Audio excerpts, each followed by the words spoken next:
There we go.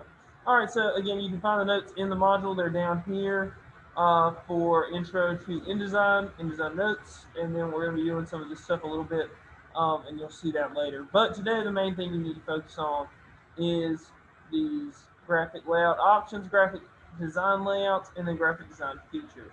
Um, so let's go over those, and make sure you get those fill in the blank notes up and turned in. It's an easy grade. It's the last grade of this 6 weeks.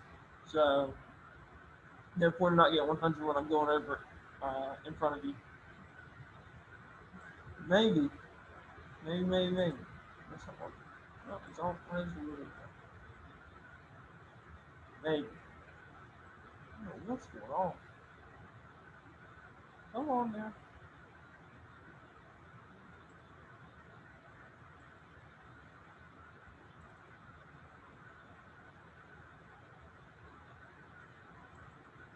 This should be the first one you need to take notes on. This should pop pretty momentarily.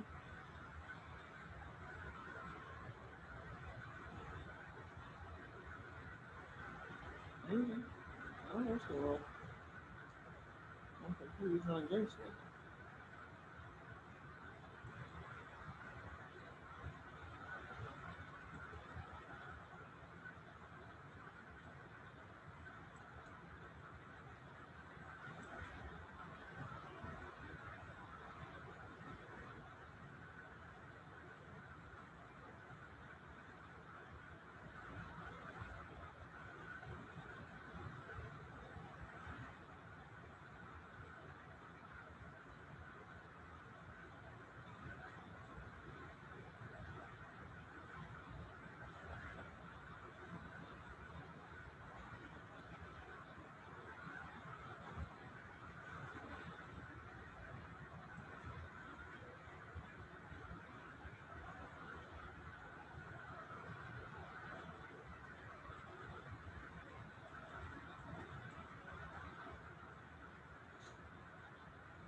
Alright, cool.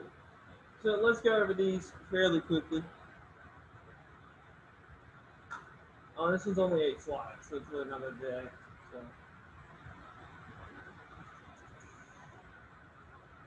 Graphic design layout options. So standard pre-formatted layout, that's a template. May contain color scheme, font scheme, pictures, and preset margins. If you've worked in Microsoft Word or PowerPoint or anything else like that, or even Google Docs or Google Slides, you will see that they have templates already created for you.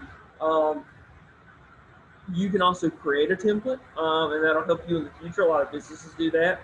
If they have a certain kind of letter they send out to their investors or customers, they may have a pre-formatted letter, and that would be a template. So working with grids, organizing content on a page using any combination of margins, guides, rows, and columns. Commonly seen in web design and in newspaper magazine layouts with columns of text and images used to achieve a consistent look and feel. So yeah, if you're using these grids, it's going to help you look more balanced, look more organized, basic things like that. Here's a good example of how grids can help you. They not always are the same. They're not always gridded out like you think. They may be gridded out kind of like these, for example. Um, there's tons of different examples you can find, um, but that's just some. And then this is broken down into a grid, and we can kind of see that. Oh gosh. So we've got lines here, we've got lines here, lines here, lines here. We have lines here. And then some more lines throughout the page, basically breaking things up, and that creates a grid layout. So guys, these are non-printing lines used to assist the developer in placing objects. Margin guides indicate the space between the edge of the page and the document contents. Column guides control the flow of text within columns. Gutters, the space between columns, and the ruler guides are used to precisely line objects. You may want to study over these words a little bit. There could be a few questions on the InDesign certification about it. It won't be too bad.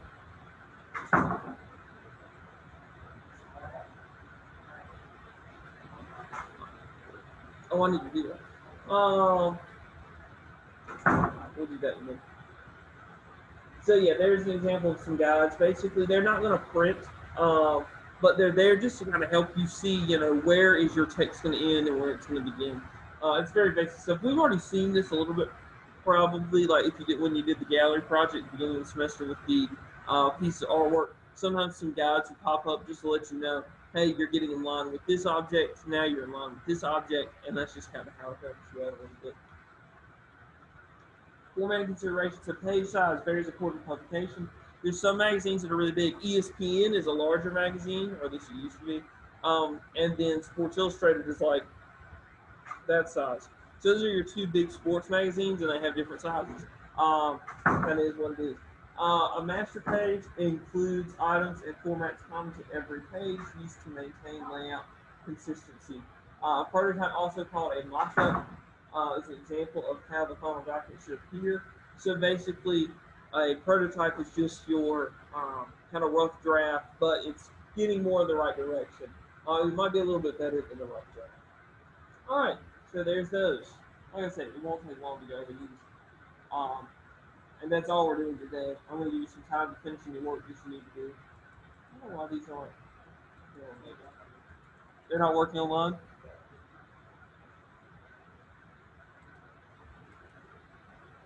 All right, well that works. So just do that. I don't know why it's not working completely, but it will do. So now these are some different examples of some kind of um, business communication tools. Some of them could be digital, some of them might be printed out, and some of them might be online. A business card, for example, which is our first one.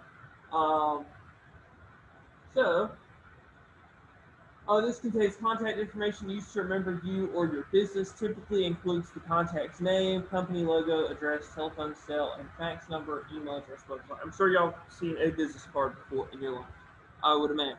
Um, they are kind of dying out a little bit, mainly because if you Google something now, Google has kind of these pages that'll show you like a company's phone number, their address, their email, things like that, their website.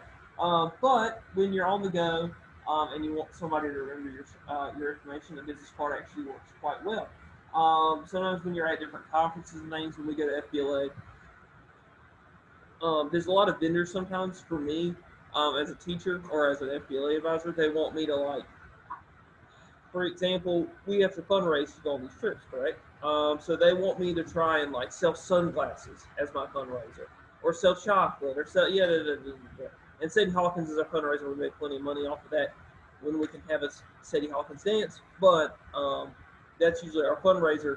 But a company there would give me, hey, here's a business card for sunglasses. This year might not have been a bad idea to do that as a fundraiser because I could have actually probably done that.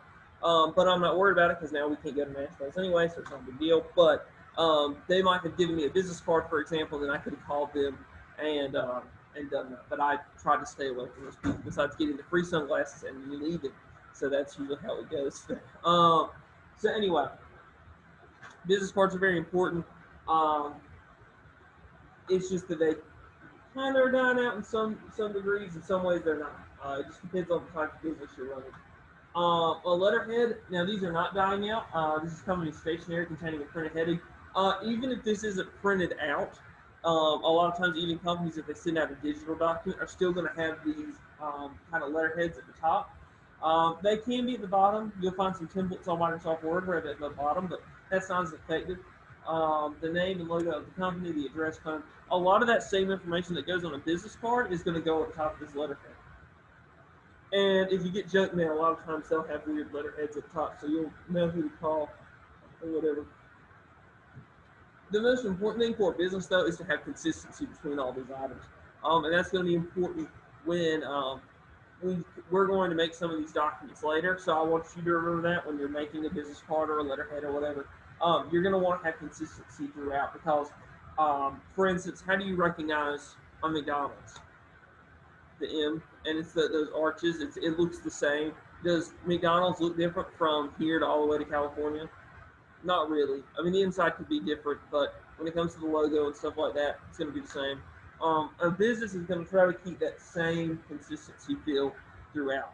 Um, they may change logos eventually, or they may even change the look of it a little bit, but they're going to try to stay consistent.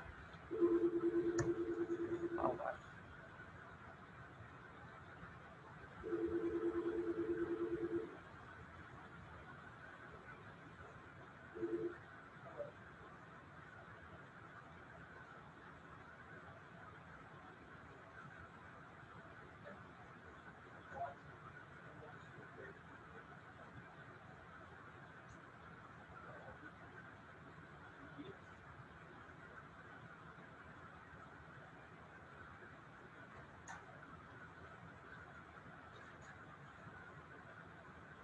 All right, a flyer. This is a one-page document used for advertising a one-time event.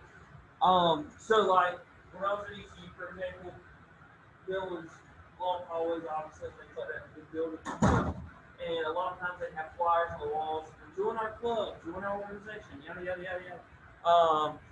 And it was just a method for trying to get people to join. They usually needed to update these because they might have a meeting coming up or something. So that would be a one-time event. Like, hey, we're having our first meeting this coming up Saturday. Come and join. Da da da da da. But then obviously they have to go take that down after Saturday because they wouldn't want people showing up every Saturday. So that was, for example, a one-time event. Um, People use these for parties. People use these for whatever. Hey, my dog's missing, so hopefully your dog's missing one time. It's a one-time event, so not constantly. So again, like I said, flyers are more of a one-time event. Brochures. So these are used for a little bit longer. They might be updated occasionally, things like that. So that'll change. Brochures. If you go to the beach, they're everywhere. If you go to somewhere that's like historical, they'll have tons of brochures and things like that of places to go, things to do, all that stuff. But they're going to be printed a little bit more high quality. That's another thing. But at the end of the day, they are a little bit longer use than a flyer. But at the same time, they're probably going to have to be updated because hours may change. Um, you know, phone numbers, email addresses, things like that may change. So they do have to be updated occasionally. All right, a newsletter. So these are going to go out kind of weekly, monthly, or quarterly, or whatever it may be. Um, some businesses may send these out to their donors or not donors, their clients. They might send them in to their investors, just to give them an update of what's going on at the company. Um, for instance, I was in an organization in college called Pi Mega Pi, and we sent out this newsletter. I forgot what it was called, and we had to send it out to our members. Basically, we sent it out I think we sent it out quarterly or something like that. And just kind of updated what the department was doing, what classes we were offering, things like that. And it was just for graduates or former members to see. So it's not a huge deal, but you know, newsletters are what they are. They can see them for the most part. There's obviously real news articles and there's actually real newspapers. But what we're talking about here is mainly the companies and what they would send out. But we might still look at some newspaper examples later. All right, advertisement. So a notice or announcement in a public medium promoting a product, service, or event. You've seen advertisements, I'm sure. A lot of times in multimedia, I used to show Super Bowl commercials. We might could look at a few today if you want to, but I think we already looked at those at some point. If I'm not mistaken. I don't know when that was. Magazine layout. So I'm sure you've all seen a magazine. I just was talking about magazines, for example. Uh, Magazines, printed out magazines, are kind of becoming less and less of a thing because people will just look at them online. Um, but you can start thinking about all those things on our last PowerPoint in the magazine and newsletters. Lastly, we have infographics. Basically, these are going to give you statistical information. They're usually pretty important. They're printed on probably high quality stuff, and they're then posted on a wall or something. Like a map, for instance, is kind of like an infographic, but usually it has more like words on it and things like that. So that's an example of infographic. There's one here of an ACT versus SAT, and why you would take one and not the other, kind of deal. So, all right, so that's the end of that PowerPoint.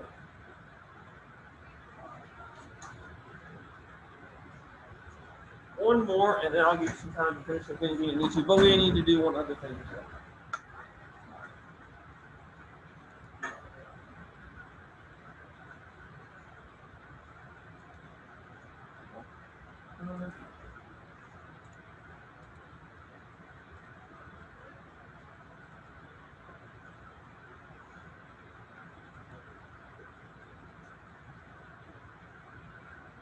All right, this one's 17 slides, a little bit longer, and you have some stuff to fill out. That section of this is a little bit longer, if I'm not mistaken. It's just like it's just like a table, isn't it, with the words? Is that right? Don't y'all see? Cool. All right, so it's really just a lot of vocabulary, but you do need to kind of know it. So we'll go over it fairly quickly. All right, so graphics. These are pictures, illustrations, anything. We've already worked with graphics, so you should know that. You don't have to really put anything besides illustrations or pictures. It's really not anything huge. Bleed, a print effect in which a color or an object appears to run off the edge of the page. So you can just say runs off the edge of the page. It's bleeding on to the next thing. That's the example there. All right, caption. So brief descriptive text, usually placed near an image. So just descriptive text, maybe under an image. You could write that, and that would probably be the best thing to type there. This is a good example. Right here, they have a picture, they have some text, and it explains what that picture is. And some background about the picture. Drop caption, and then large character at the beginning of the paragraph. If you write that at the top, you should be fine. Drops below the line of text, grabs the reader's attention. That's really all it's for. You find these sometimes in books, sometimes in magazines. It's a lot of times in magazines. And it's really just to kind of get you to look at that piece of text. And that's basically it. So, and then large character at the beginning of a paragraph. If you type that, that should be all you need to know for that.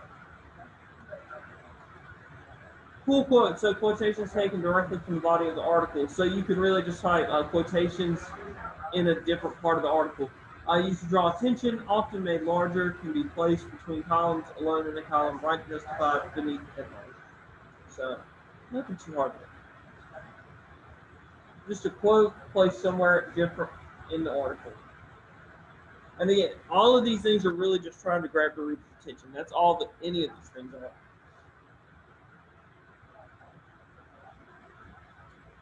There's some more examples. So sidebar, smaller self-contained story alongside a larger story. So when you want to make sure you get tons of information in your news article or newsletter or whatever it may be, but there's a least important article or something, you might put a kind of sidebar off to the kind of side over there.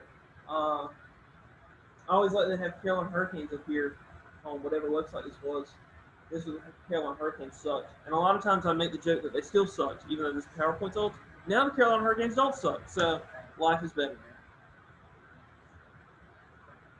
End mark, so a symbol used to indicate the end of an article or news item. This necessarily isn't to draw attention. This is to make sure you understand, hey, this is the end of this article. It's not on the next page. It's not anywhere else. That's the end. There's no more about this. So that's what end mark is. So you can literally just write end mark, or after you end mark, symbol used to indicate the end of an article, or a symbol used to indicate the end. Nothing really hard there. And it says end mark in it, so you should be able to remember that. Title and heading information. So nameplate, banner on the front of a document. It identifies the publication, includes the name of the publication, a logo, and a model. So if you get the day of the reflector, or any other kind of news, usually they have that same logo across the top they've had for years. It's going to be the same probably forever, and that's basically it. So, moving on. Does anyone need me to wait on that? Pretty basic stuff. Main heading. So, title of the article, usually set in a larger font. Subheadings or subtitles usually set in smaller font. Then the title can be used to break up body copy. So, again, I think y'all should understand this. A heading is obviously like your main thing, and then you got your subheading, and that's just to break up the article itself. So, if you've got definitions for that, main heading is the title of the article. Subheadings are just subtitles. So if you write that, you should be fine. Byline gives credit to the author or contributor of a photo or article, usually placed just below the headline or photo, or at the beginning or the end of the article. So byline is whoever wrote or took the picture. Wrote the article or took the picture. Who's it by? Pretty easy. Kicker and name. These are probably the two hardest ones because they can be easily mixed up. So a kicker is words positioned above a headline, usually as a lead or a teaser, and a deck is placed between a headline and an article to provide a segue between the headline and the body of the article. The way I remember this is a deck. You walk on a deck, so it's below your feet. And a kicker, if you think of football, a kicker's leg goes over his head after he kicks usually, or at least close to it. So that's how I always remembered it. It works for me. If it doesn't work for you, maybe you can find another way. But I will say these two can be easily interchangeable. You can kind of mix them up. So I would just make sure you do know the difference between these two. So a kicker are the words positioned above that line, and the deck is words are positioned below the headline. As long as you get that, you'll be fine. Usually you see more decks than you see kickers because it just looks better, but occasionally you'll see a kicker. Body is the bulk of the publication. It's the paragraphs, it's the characters, all that information. So you might want to just put the bulk / paragraphs or characters in an article. Very simple stuff. Jump line tells readers which page to refer to for a continuation of an article. Again, just think of it like this. It's literally telling you it's a jump line. You're jumping from one page to the next. It's just that continue on B3. Continue on to whatever page you may be. So you can say tells the reader which page to refer, or it tells the reader where to go to continue the article. Nothing too hard. Running headlines and footers, so running text at the top and or bottom of a document used for identifying information, page numbers, date, section, and titles. Again, very simple one. If you think of running, a running header is one that goes across every page, so just remember that. Running footer is the same thing. Header is at the top and footer is at the bottom. All this stuff is very self-explanatory, so not too bad. This is it. And that, yeah, then you can see all the kind of different examples. Leader of the pack is obviously the title. You kind of got a little bit of a deck right here. Here's a cool quote. Drop cap. Don't think there's a continue on the page since and such. I also don't see any mark. This is probably their running header up here. People magazine is probably up there. This is their running footer. The only thing that'll change probably is the page number, and that'll be about it. And then we have a